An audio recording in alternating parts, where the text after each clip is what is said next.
दोस्तों मेरी बातों को ध्यान से सुनिएगा। मानकर चलिए एक आदमी के साथ एक खतरनाक एक्सीडेंट हो जाता है। एक्सीडेंट की वजह से उस आदमी की गर्दन के नीचे का पूरा शरीर काम करना लगभग बंद कर देता है, लेकिन उस आदमी की गर्दन का ऊपर का भाग यानी उसका दिमाग अभी भी एकदम अच्छे तरीके से काम कर रहा है। अब एक सवाल का जवाब दीजिए, क्या उस आदमी का दिमाग ट्रांसप्लांट करके किसी और शरीर में जोड़ा जा सकता है? ये एक ऐसा सवाल है जो लंबे समय से दुनिया भर के वैज्ञानिकों के दिमाग को परेशान करके रखा हुआ है। उनका मानना है कि जब किसी आदमी का लिवर ट्रांसप्लांट हो सकता है, हार्ट ट्रांसप्लांट हो सकता है, स्किन ट्रांसप्लांट हो सकती है, हेयर ट्रांसप्लांट हो सकते हैं, तो फिर किसी का दिमाग क्यों नहीं? शरीर के बाकी अंगों की तरह किसी इंसान के दिमाग को ट्रांसप्लांट करके किसी और के शरीर से क्यों नहीं जोड़ा जा सकता?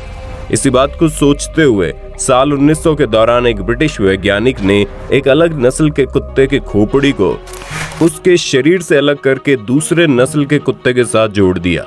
वैज्ञानिकों को इस बात का पूरा भरोसा था कि जैसे ही सर्जरी पूरी होगी कुत्ता होश में आ जाएगा, लेकिन अफसोस कि ऑपरेशन के लगभग एक सप्ताह बाद भी कुत्ता होश में नहीं आया और पता चला उस कुत्ते की मौत हो चुकी है। इसके बाद लगभग साल 1960 के दौरान एक बंदर के साथ ऐसा किया गया। इस बार वैज्ञानिकों को थोड़ी सफलता मिली और हुआ ये कि खोपड़ी को अलग करके किसी दूसरे बंदर के शरीर के साथ जोड़ने के बाद बंदर होश में भी आ गया, लेकिन अफसोस कि बंदर का शरीर का कोई भी अंग काम नहीं कर रहा था और लगभग 9 दिनों बाद उस बंदर की मौत हो गई। जिसके बाद लगातार इस विषय पर दुनिया भर के वैज्ञानिक शोध करते रहे कि आखिर किस तरह करके किसी इंसान की खोपड़ी ट्रांसप्लांट की जा सकती है। अब जो आगे मैं आपको बताने जा रहा हूं उसे सुनने के बाद आप कहेंगे क्या ऐसे भी एक्सपेरिमेंट वैज्ञानिकों ने किए हैं? लगभग 80 साल का वक्त निकल चुका था, जिसके बाद साल 1982 में न्यूयॉर्क सिटी के माउंट सिनाई मेडिकल कॉलेज में एक डॉक्टर ने चूहों के ब्रेन को ट्रांसप्लांट करने की कोशिश की। डॉक्टर ने कई घंटे लगातार मेहनत करने के बाद उस ऑपरेशन को सक्सेसफुली कर दिया और हैरानी की बात तो यह है कि चूहा बिल्कुल सही सलामत था और उसका पूरा अंग एकदम ठीक तरीके से काम कर रहा था। जिसके बाद 6 जून 1998 में पिट्सबर्ग मेडिकल सेंटर सर्जन की टीम ने वर्ल्ड का सबसे पहला ट्रांसप्लांट किया, जिसमें उन्होंने दिमाग के एक सेल को ट्रांसप्लांट किया था। यानी डॉक्टर ज्यादा बड़ा रिस्क नहीं लेना चाहते थे, इसलिए पूरे दिमाग को ट्रांसप्लांट करने की बजाय दिमाग के एक छोटे से हिस्से को ट्रांसप्लांट किया। ट्रांसप्लांट तो ठीक ठाक हो गया, लेकिन अफसोस की सर्जरी के दौरान किसी गलती के कारण एक 62 साल की महिला की दोनों पैर पैरालाइज हो गए। ये घटना साल 2013 की है, जब एक न्यूरोसर्जन के प्रोफेसर से कई लोगों ने ये बात पूछी थी कि जिस तरह से एक शरीर से लीवर निकालकर ट्रांसप्लांट किया जाता है, क्या उसी तरह एक खोपड़ी को निकालकर दूसरी खोपड़ी में नहीं डाल सकते क्या? तो इस सवाल के जवाब में सर्जन ने कहा था कि इस तरह के ऑपरेशन फ्यूचर में जरूर होंगे, लेकिन अभी हमारे पास ऐसी टेक्नोलॉजी और साइंस डेवलप नहीं हुई है कि हम ऐसे ऑपरेशन कर सके।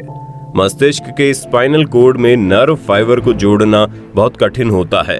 नर्व फाइबर को मेरा मतलब है दिमाग से निकलकर हमारे शरीर के छोटे छोटे अंगों तक बड़ी ही बारीक, जिसे हम अपनी आंखों से नहीं देख सकते, वैसे नर्व्स जुड़े होते हैं। उन सभी को काट कर वापस जोड़ना अभी की टेक्नोलॉजी के हिसाब से हमारे लिए असंभव है।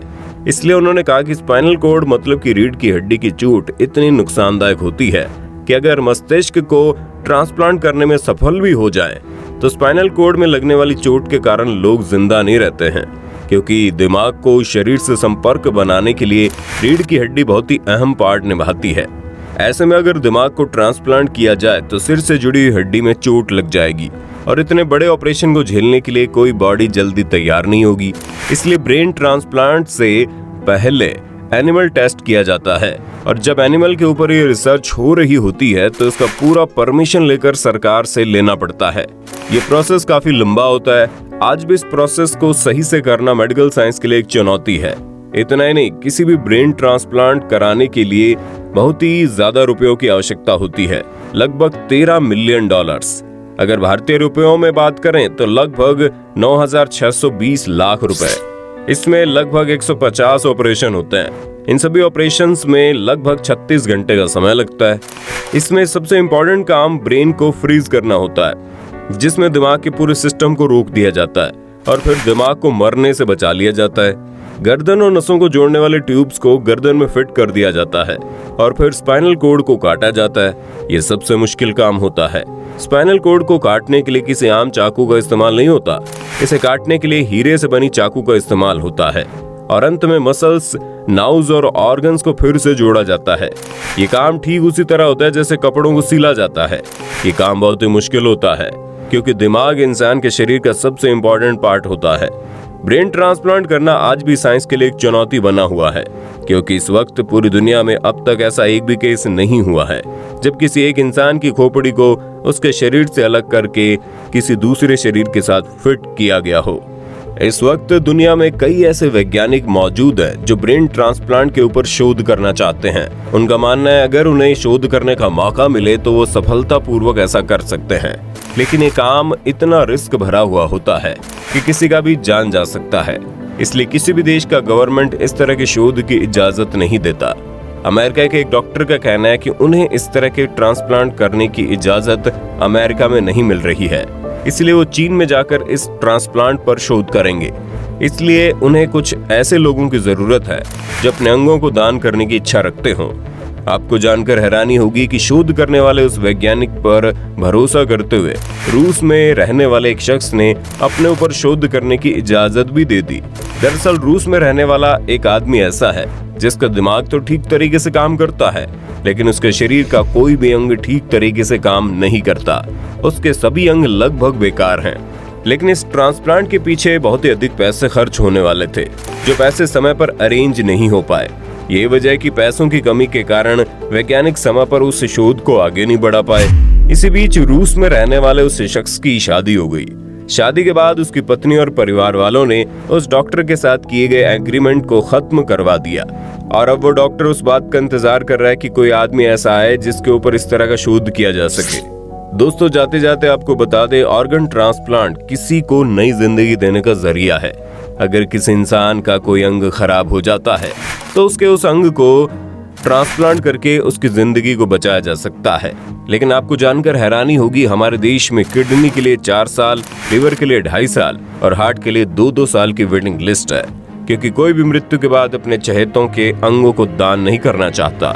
बात तो अगर राजस्थान की करें तो सिर्फ राजस्थान में 20,000 मरीजों को किडनी, 25,000 को लिवर और 8,000 को हार्ट की सख्त जरूरत है। लेकिन सरकार की कई कोशिशों और लाखों रुपए खर्च करने के बाद भी पिछले 2 साल में हालात और बिगड़े हैं।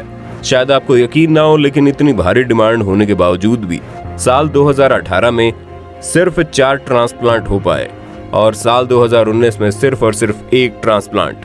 दोस्तों, अक्सर हमारे कुछ लोगों की मृत्यु इस तरह से होती है जिनमें उनका दिमाग शरीर से पहले मर जाता है। ऐसे इंसान के शरीर के अंग जैसे कि किडनी, हार्ट और लिवर जैसे अंग किसी दूसरे इंसान को नया जीवन दे सकते हैं। आपको जानकर हैरानी होगी, देश में प्रति 10 लाख पर सिर्फ 30 और राजस्थान में प्रति 20 लाख पर महज 1 डोनर ही मिल पाता है।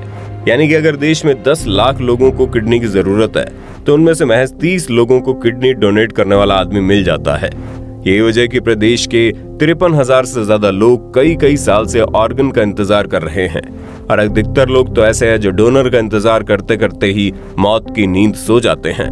दोस्तों, आपको बता दें, किसी इंसान की मृत्यु के बाद भी उसके शरीर के कुछ खास अंग कई घंटों तक जीवित रहते हैं, या कहिए इस काबिल रहते हैं कि यदि उन्हें किसी और व्यक्ति के शरीर में लगा दिया जाए तो वह फिर से जीवन देने का काम करते हैं। मृत व्यक्ति के शरीर में सबसे कम समय तक आंखें और सबसे अधिक समय तक किडनी इस लायक रहती हैं कि उन्हें किसी और शरीर में प्रत्यारोपित किया जा सके। लेकिन अफसोस की जानकारी के अभाव में 99% से ज्यादा लोग ऐसे हैं जो अंगदान में रुचि नहीं रखते। अगर अंगदान किया जाए, हर साल न जाने कितने हजार लोगों को मरने से बचाया जा सकता है। दोस्तों, उम्मीद करते हैं जानकारी आपको अच्छी लगी होगी। वैसे जाने से पहले आपसे एक सवाल है, आपके मुताबिक मृत्यु के बाद क्या अंगदान करना सही है या गलत? आप हमें कमेंट करके बताइए। वीडियो अच्छी लगी तो लाइक कीजिए, चैनल को सब्सक्राइब करके बेल आइकन दबा देना, क्योंकि the earth adventure and Hindi की टीम आपके लिए हर रोज ऐसे ही जानकारियां लाती रहती है।